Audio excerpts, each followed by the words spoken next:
한국형 발사체 누리호 4차 발사가 성공적으로 이루어졌고 이에 대한 우주항공청의 발사 성공 관련 공식 발표 함께 만나보셨는데요. 관련 내용 김동욱 기상과학 전문 기자와 함께 계속해서 이야기 나눠보겠습니다. 자, 김 기자, 밤새 좀 수고가 많습니다. 지금 일단 4차 발사 성공 이후에 우주항공청의 공식 브리핑이 있었는데요. 관련 내용도 좀 정리를 해볼까요? 예, 오늘 사실 당초 0시 55분에 이 누리호가 이제 발사될 예정이었는데 사실 이제 센서 문제였습니다. 그래서 1시 13분으로 이제 발사가 이제 18분 가량 연기가 되게 됐습니다. 그래서 당시에 이제 엄빌리칼 회수 압력 센서의 신호 이상으로 인해서 현장에서 확인한 결과 압력은 정상인데 이 센서에 문제가 있어서 이제 발사가 18분 가량 이제 지연된다라고 공지가 됐고요. 이후에 1시 13분에 정확히 누리호가 이제 우주를 향하게 됐고요. 누리호는 최종적으로 18분 이상 비행을 하면서 최종적으로 성공했다라는 발표까지 현재 들어왔습니다. 그래서 1시 13분에 이륙한 이후에 122초경에 고도 약 65.7km에서 1단이 분리가 됐고 이후에 이제 2단이 점화가 되고 230초경에 고도 약 211km에서 200km를 돌파한 시점에서 이제 페어링, 그러니까 위성을 보호하는 그런 덮개입니다. 이 페어링이 분리가 됐고요. 263초경에 고도 약 263km에서 2단 분리가 진행이 됐고 곧바로 이제 3단 엔진이 점화가 됐습니다. 그렇습니다. 이후에 이제 계속해서 고도를 더 높여서 741초경에 고도 600km에서 저희가 지금 이 누리호 4차 발사의 목표 고도가 600km였거든요. 그래서 정확히 이제 고도 600.5km에 도달을 하였고 이후에 790초경에 이제 고도 601.3km에서 차세대 중형 위성 3호. 그래서 이번 이 누리호 4차 발사에 어떻게 보면 가장 중요한 위성, 임무를 띈 위성이라고 볼 수 있겠습니다. 이 차세대 중형 위성 3호가 정확하게 이제 분리가 됐고요. 이후에 813초경부터 914초에서 큐브 위성이 지금 누리호 4차에 12기가 들어가 있는데 12기가 2기씩 순차적으로 20초 안팎의 간격으로 이제 분리가 되게 되거든요. 이런 사출 과정이 100초가량 이루어지면서 12개의 큐브 위성도 모두 이제 정해진 순서대로 분리가 됐습니다. 이로써 우주청에서는 임무를 성공적으로 완수했다고 밝혔습니다. 자, 말씀하신 것처럼 어쨌든 초반에 약간의 지연이 있었습니다만 성공을 했고 눈에 띈 것은 이번 발사가 3차 발사에서 4차 발사까지 성공을 하면서 신뢰성을 높였다는 평가를 받고 있다고 윤영빈 우주항공청장도 말씀을 하는 모습과 함께 만나보셨는데 일단 눈에 띄는 점은 일단 이번 발사가 최초의 민간 공동 발사였던 거잖아요? 그렇습니다. 우리가 이제 3차까지만 하더라도, 그러니까 1차부터 3차까지 모두 항우연이 주관을 해서 했습니다. 그래서 이 발사체의 어떤 과정을 크게 이제 한 3단계 정도로 나눠보면 일단은 발사체를 조립을 해야 되죠. 이후에 이제 위성들이 들어오게 되면 총 조립 과정을 거치게 되고요. 이후에는 이제 발사 운용 과정을 거치게 됩니다. 이렇게 3단계로 크게 나눠볼 수 있는데 1차부터 3차까지는 모두 항우연에서 다 주관을 했다고 보시면 되겠습니다. 다만 이번 4차 발사부터는 발사체를 제작하고 이후에 이제 위성까지 실어서 총 조립하는 앞서 이 큰 2단계를 이번부터는 체계 종합 기업인 하나 에어로스페이스가 주관을 했다고 보시면 되고 이것이 지난 앞선 3차 발사 때와 가장 크게 달라진 점. 그래서 민간이 발사체 제작과 총 조립을 모두 주관했다. 이것이 이제 달라진 점이라 보시면 되겠고요. 다만 발사 운용, 그러니까 실제적으로 총 조립된 이 누리호를 우주로 쏘아 올리는 그 과정, 발사 운용 과정은 지난 1차에서 3차와 마찬가지로 이번 4차 발사 역시도 항우연이 주관을 하게 됐습니다. 다만 지금 누리호 또는 이 한국형 발사체라는 이 발사체를 발사하는 과정에서의 어떤 노하우라든지 기술 이전이 지금 정부 연구기관에서 민간으로 넘어가는 과정이기 때문에 이번 4차 발사는 3차와 다르게 이 하나 에어로스페이스가 발사 운용에 참여하는 그 확대 범위가 넓어졌다 해서 인력이 훨씬 더 많이 들어왔다라고 보시면 되겠고요. 예. 앞으로 조금 후에 또 말씀드리겠습니다만 앞으로 이제 5차 6차 발사도 남아 있는데 앞으로 이 하나 에어로스페이스 이 체계 종합 기업이 발사 운용에 보다 더 많이 참여를 하면서 기술 이전과 노하우가 계속해서 전수되게 됩니다. 네. 자, 누리호 발사가 보신 것처럼 성공적으로 마쳤고 일단 잘 이전보다 더 성공적으로 상황이 진척이 됐는데 이번 누리호 4차의 여정 사실 보시는 분들도 그렇고 이제 처음 들으신 분들도 그렇고 시청자분들을 위해서 그 정리 과정을 다시 한번 정리해 보면 좋을 것 같습니다. 예, 기본적으로는 이제 발사체를 총 조립하고 그리고 이제 이송 기립하고 이런 과정들이 최근 이제 3일 동안 예. 이루어졌다고 보시면 될 것 같은데요. 이제 D-3일인 지난주 월요일에 이제 발사대 이동 차량인 트랜스포터에 누리호가 실리게 됐고요. 예. 이후 다음 날인 D-2일입니다. 화요일에 조립동에서 트랜스포터로 제2발사대로 이제 이송이 되게 됐습니다. 1.8km 거리를 대략 이제 1시간 조금 넘는 시간 동안 누리호를 이송하게 됐으니까요. 주로 이제 사람이 걷는 정도의 굉장히 느린 속도로 이제 천천히 조심스럽게 이제 발사대로 이송이 됐고요. 네. 이후에 이제 이렉터를 이용해서 발사 패드에 고정돼서 누리호가 실제적으로 수직으로 기립이 되게 됐습니다. 기립이 된 이후에는 옆에 붙어 있는 이 엄빌리칼 타워에 이제 케이블을 연결해야 되고요. 실제적으로 케이블을 통해서 연료라든지 산화제가 이제 들어가게 될 텐데 그 전에 이런 연료라든지 산화제가 누설될 가능성은 없는지 이런 기밀 시험도 이루어지게 됩니다. 다만 D-2일이었던 이 화요일에 사실 이 나로우주 센터의 날씨 상황이 좋지는 못했습니다. 비도 좀 내리는 상황이었고 그래서 이송 기립 과정도 사실 연기가 되게 됐는데 이런 날씨 기상 악조건으로 인해서 우리가 지금 다음 날 D-1일인 어제였는데요. 예. 기상 악조건으로 인해서 엄빌리칼 연결이라든지 말씀드린 기밀 점검이 어제 오전까지 계속해서 이뤄지게 됐고요. 이후 이런 최종 점검 과정들을 거치고 난 이후에 발사 6시간 전부터 그러니까 오후 6시 45분이었습니다. 발사 운용 절차에 본격적으로 들어가게 됐습니다. 이후에 오후 7시 30분에 발사 시각을 확정하기 위한 발사관리위원회가 개최가 됐고요. 여기서 이제 기상 조건, 우주 환경 조건, 그리고 유인 우주선의 충돌 가능성 등을 모두 점검해서 예. 오후 8시 15분, 어제 시각으로 오후 8시 15분에 윤영빈 우주항공청장이 발사 시각을 발표하게 됐습니다. 예. 그 당시에 이제 발표했던 시각이 0시 55분이었습니다. 예. 이후에 이제 자정 전까지 계속해서 이제 산화제라든지 연료 충전을 이제 누리호에 시작하게 되고요. 완료가 이제 자정 전까지 계속 이루어지게 됐고요. 이후 기립 장치가 제거되고 발사 10분 전부터 해서 발사 자동 운용 프로그램이 가동이 됐는데 곧바로 이제 정지가 됐죠. 그래서 이것은 수동으로 정지할 수는 없고요. 발사 자동 운용 프로그램이 발사 절차를 중단하게 됐습니다. 이후에 이제 우주청에서 긴급 공지를 통해서 발사 시각이 18분 미뤄진 1시 13분으로 이제 변경됐다라고 다시 공지가 나왔는데요.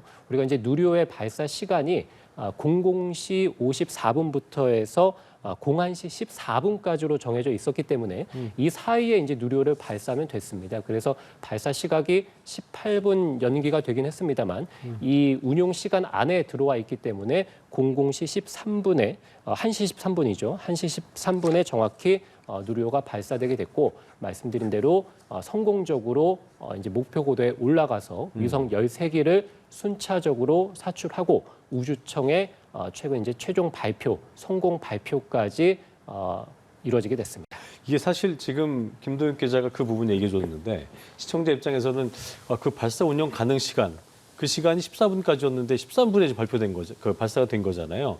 그걸 넘긴 경우는 또 그다시 지연이 된 겁니까? 예, 우주청에서 말씀드린 대로 지금 그러니까 발사 이제 윈도우 시간이라고 보시면 되는데 이것을 00시 54분에서 01시 14분까지로 정했습니다.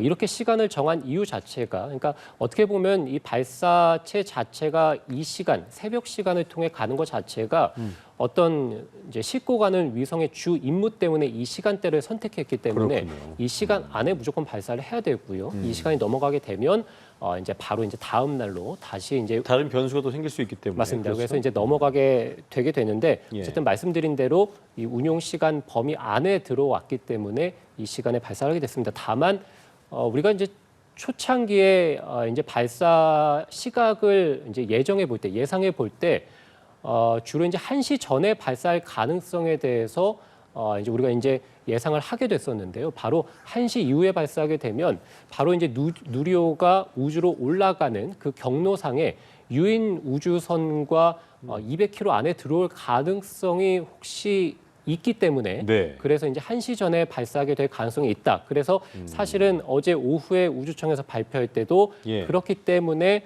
1시 전에 0시 이제 55분에 발사하는 걸로 초기에 발표를 했습니다만 어쨌든 뭐 센서 이상 문제로 인해서 18분 연기돼서 이제 발사가 되게 됐습니다. 그렇군요. 네, 말씀해주신 것처럼 이 운용 시간을 맞추기 위해서 많은 노력이 있었던 것 같습니다. 그렇습니다. 처음으로 또 새벽 시간에 발사를 하는 만큼 별도의 어려움이 있진 않았을까 하는 궁금증도 있는데요. 예, 말씀해 주신 대로 지난 1차부터 3차까지의 발사는 주로 이제 오후 4시에서 한 7시 사이, 그래서 이제 해가 질 무렵쯤에 발사를 했기 때문에 우리가 이제 해가 지기 전에 어쨌든 발사가 돼서 누리호가 어느 정도 하늘 높이 올라가는 모습들을 육안으로 이제 확인할 수가 있었습니다. 그런데 예. 오늘은 지금 뭐 화면 통해 보시는 것처럼 발사대가 내뿜는 그 화염을 이제 오늘은 밤 시간대 어두운 밤 하늘에서 이제 볼 수 있는 또 다른 이제 장관을 연출하게 됐는데요. 예. 어쨌든 이 새벽 시간에 발사하는 것 자체가 기술적으로는 크게 달라진 점은 없습니다. 발사체 자체, 그러니까 누리호의 어떤 발사 자체의 기술적인 문제는 1차에서 3차까지와 동일하기 때문에 뭐 새벽에 발사한다고 해서 어떤 기술적인 어려움은 있지는 않았고요. 예. 다만 이 우주청이라든지 항공연에서는 연구진의 피로도가 이제 변수일 가능성은 있다. 그래서 실제적으로 이 시간대에 야간 리허설을 수차례 진행을 했습니다. 그래서 한국항공우주연에서도 야간 발사를 처음 해보기 때문에 운영 인력들의 피로도가 있다라고 여겨져서 어쨌든 사람이 하는 일이기 때문에 맞아요. 이 휴먼 에러를 줄이기 위해서 최선을 다하고 또 조심하자 이런 얘기들을 했다라고 전해졌습니다. 네. 저 앞서 이제 그 김동욱 기자가 이제 많은 분들이 왜 이거 1, 2, 3차는 모두 오후 4시경, 6시경에 했었는데 이번에는 왜 꼭 이 밤에 했어야 되나? 이 목적성에 대한 부분을 궁금해하실 것 같은데 분명히 이유는 있을 겁니다. 아까 이제 뭐 유상에 대한 부분도 얘기하셨었고 그 목적이 뭐 이 위성마다 또 이 시간에 해야 되는 목적이 있기 때문에 말씀해 주신 부분이 있었는데 이번 발사를 새벽에 한 특별한 이유에 대한 부분들 다시 한번 정리해 보죠.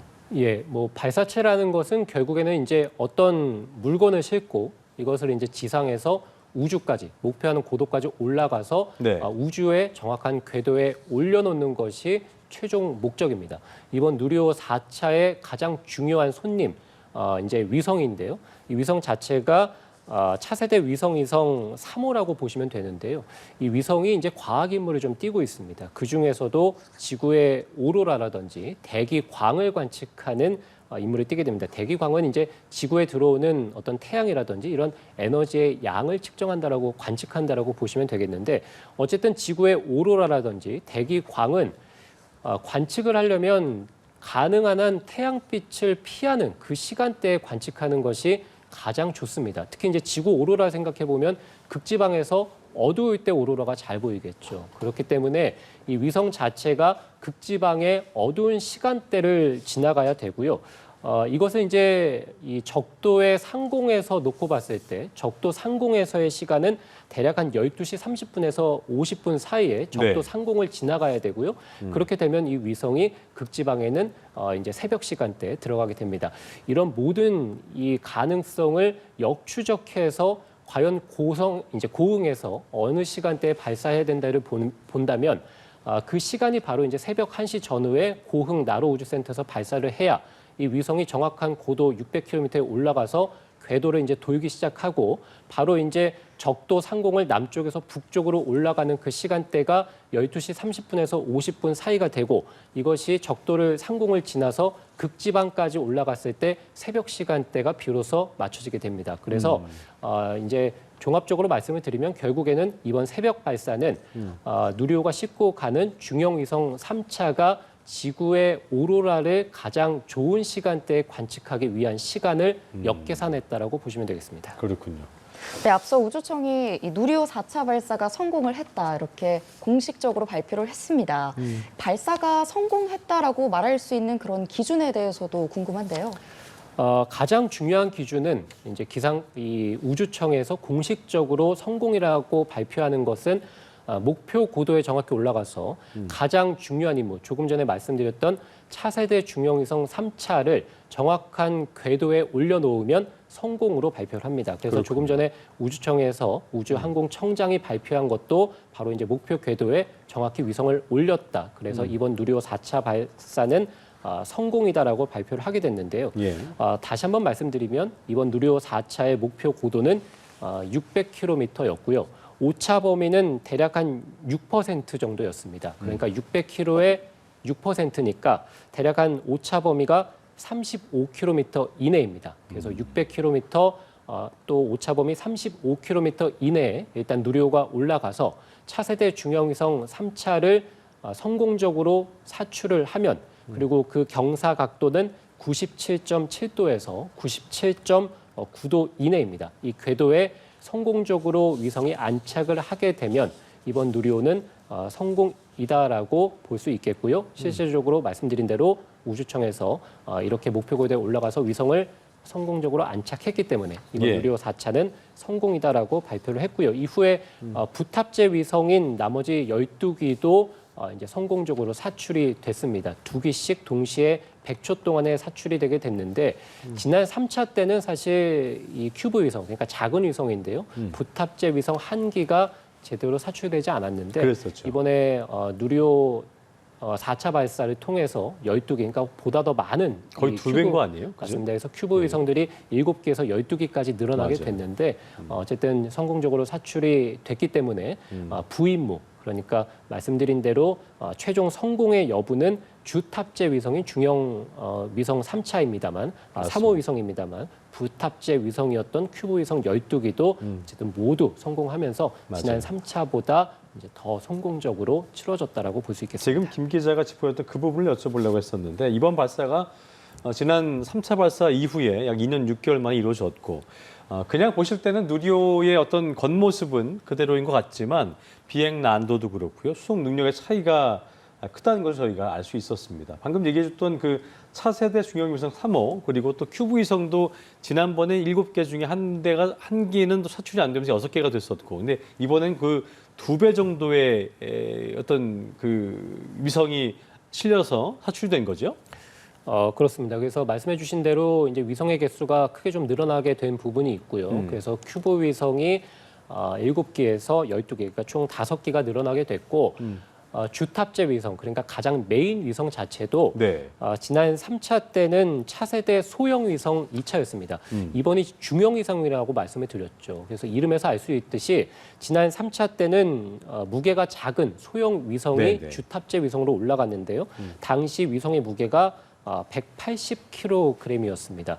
이번에 중형 위성은 보통 우리가 이제 500kg 이상일 때 부르게 되는데 이번 차세대 중형 위성 3호는 약 516kg이니까요. 대략 한 3배 정도 무거워졌다라고 보시면 될 것 같고 예. 여기에 말씀드린 부탑재 위성인 큐브 위성도 5기 정도가 늘어났기 때문에 이번에 누리호 4차 발사의 위성부 중량은 3차 때가 대략 한 500kg이었다면 이번에는 약 1톤가량입니다. 그러니까 총 중량 자체는 2배가량 더 무거워진 어떤 위성들을 싣고 이번 4차가 올라갔다라고 보시면 되겠고 예. 특히 이제 목표 고도 자체도 3차 때는 550km였는데요. 이번에는 600km까지 50km 더 높게 올라가야 됐습니다. 그래서 더 높게 올라갔고 위성의 개수도 더 많아졌다. 그래서 더 어려운 임무를 띄웠다라고 볼 수 있겠고요. 그만큼 비행 시간도 사실 예상보다, 그러니까 3차 때보다는 더 늘어날 시간을 예상하게 됐는데 예. 조금 전에 이 우주청의 발표에 따르면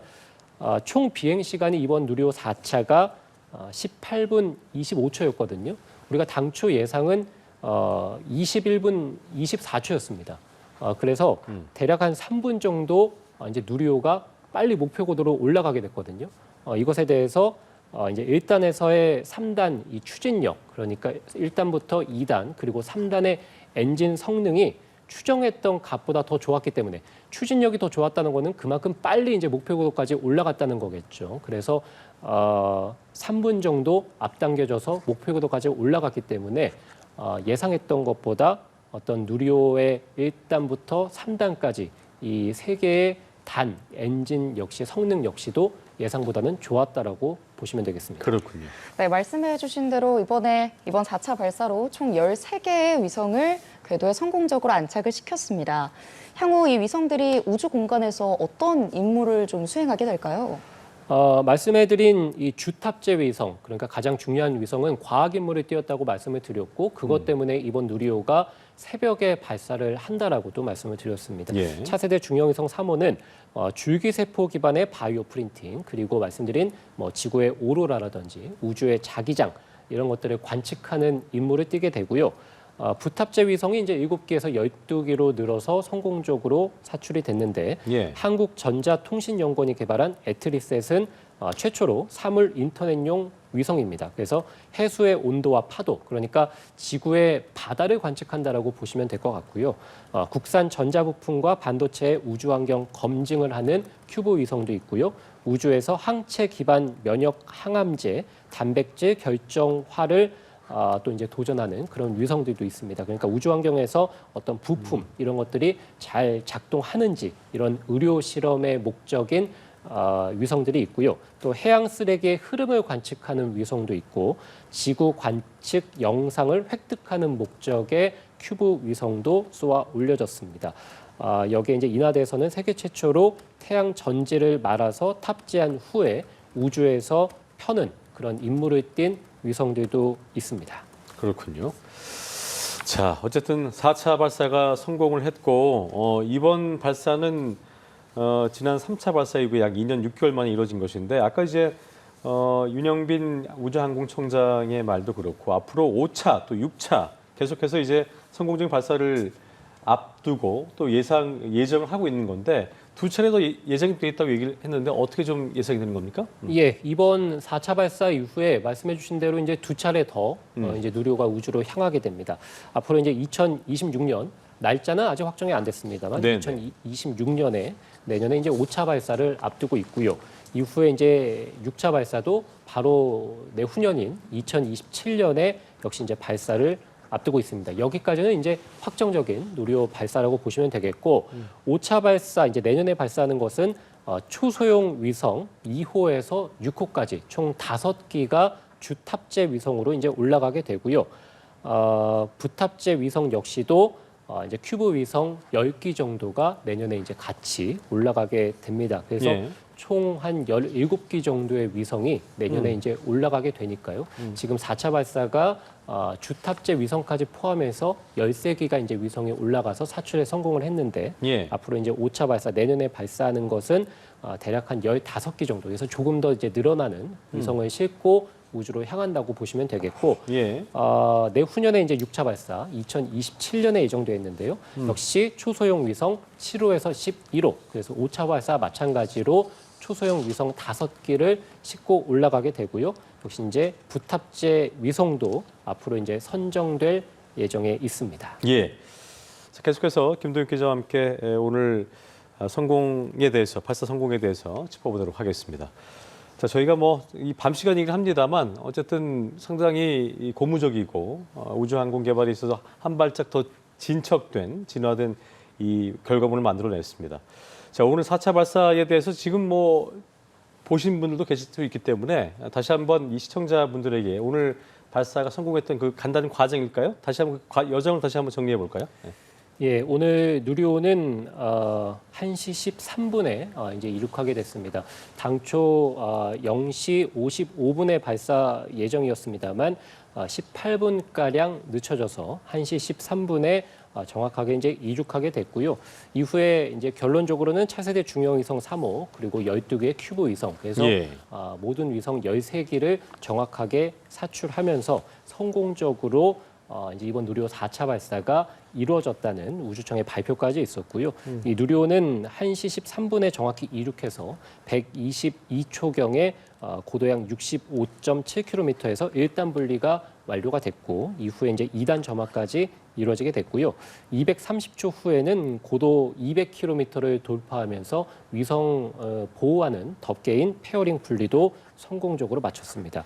이후에 이제 263초경에 고도 약 263km까지 올라가게 돼서 2단 분리를 완료하고 3단 점화까지 이루어지게 됐고요.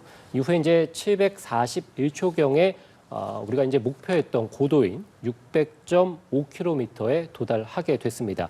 이후 이제 자세 안정화 과정을 거쳐서 790초경에 고도 601.3km에서 차세대 중형위성 3호를 성공적으로 분리하게 됐고요.